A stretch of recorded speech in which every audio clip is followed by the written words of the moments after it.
সাইয়েদনা ওমর ফারুক রাদিয়াল্লাহু তাআলা আনহু রাষ্ট্রের মধু নিয়ে এসেছেন, 4 ভাগ করবেন, 5 ভাগ করবেন, 1 ভাগ তিনি নেবেন আর 4 ভাগ প্রতিবেশী নেবেন।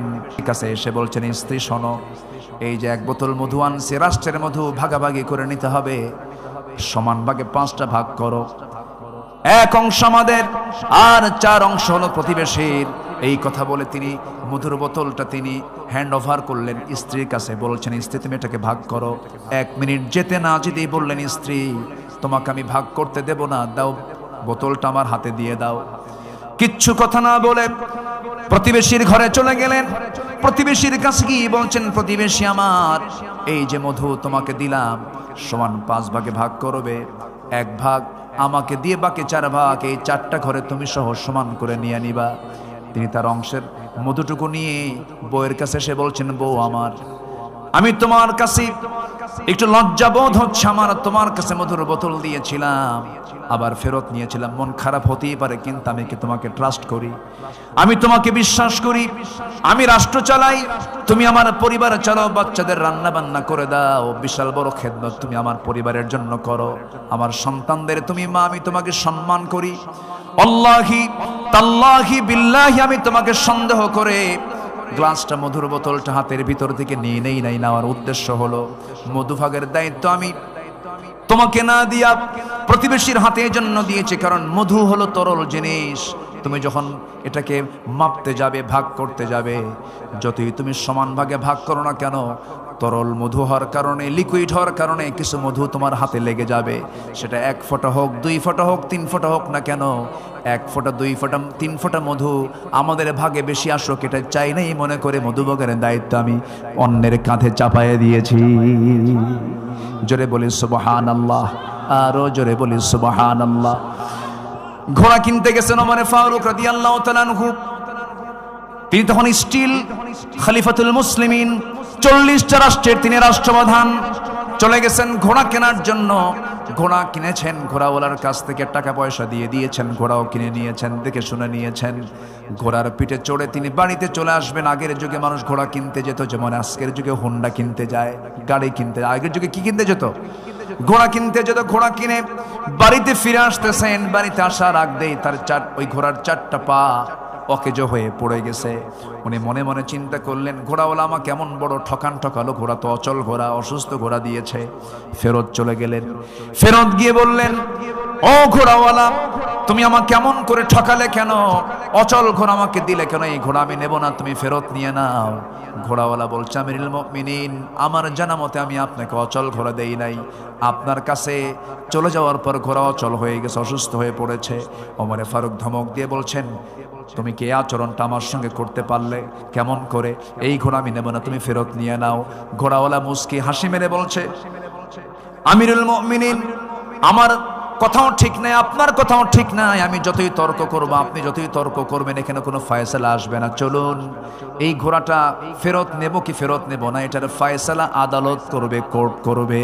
একজন সামান্য ঘোড়াওয়ালা শাসকের ব্যাপারে এমন বড় কথা বলতেছে, সেই দেশের বিচার, সেই দেশের আইনটা কত স্বাধীন ছিল, এর একমাত্র কারণ ছিল ওমর সমাজে চালু করেছিলেন কিসের বিধান।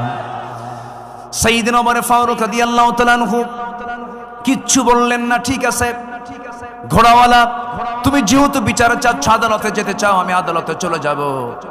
আদালতে তিনি যেতে প্রস্তুতি নিয়ে নিলেন, চলে গেলেন।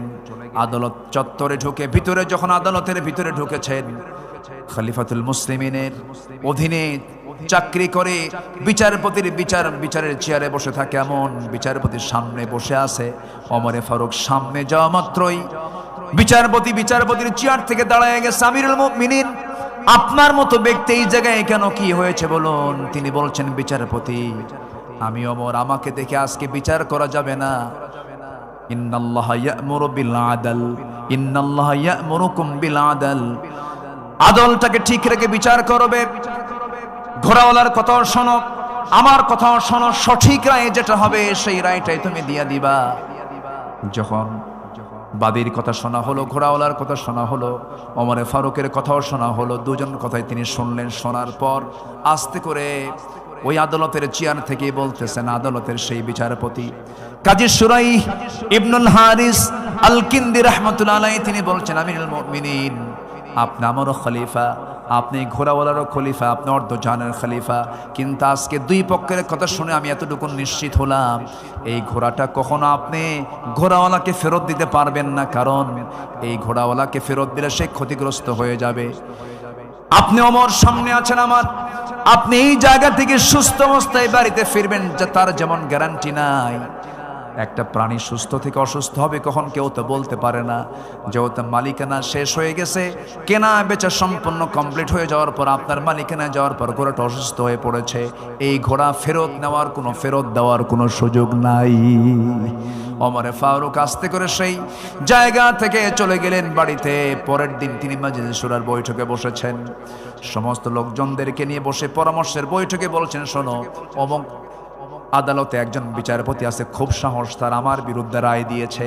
এই আমার বিরুদ্ধে রায় দেওয়ার কারণে, তার সাহসিকতার কারণে তার পদোন্নতি আমি ওমর দিতে বাধ্য হলাম। জোরে কোন সুবহানাল্লাহ।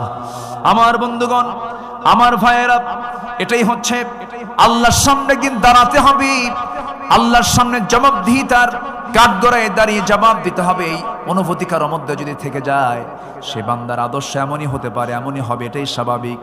নাম্বার 5 হলো, নবীর আদর্শের মধ্যে আমানতদারিতা ছিল, বিশ্বস্ততা ছিল।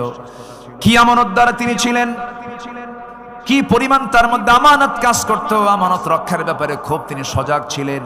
আল্লাহ রাব্বুল আলামিন সুন্দর করে বলছেন সূরা নিসার 58 নম্বর আয়াতে বলছেন, ইন্নাল্লাহা ইয়া'মুরুকুম আন তু'আদ্দুল আমানাতি ইলা আহলিহা ওয়া ইযা হাকামতুম বাইনান নাসি আন তাহকুমু বিল আদল ইন্নাল্লাহা নি'ম্মা ইয়া'iদুকুম বিহি।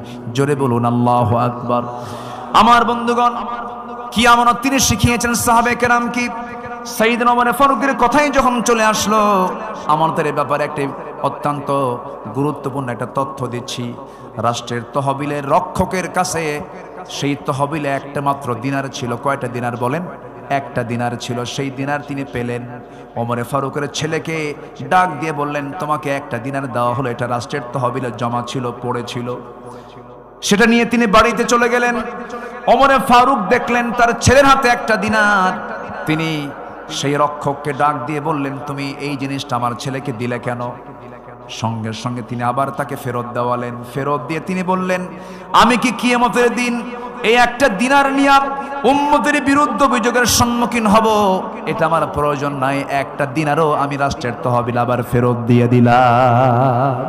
আল্লাহু আকবার বলেন। এই দেশে বহু মন্ত্রী মন্ত্রণালয় চালিয়েছে। আপনার পাবনার একজন গর্বিত মন্ত্রী ছিলেন, শিল্পমন্ত্রী। জানেন তো? জানেন তো? শহীদ আল্লামা কে?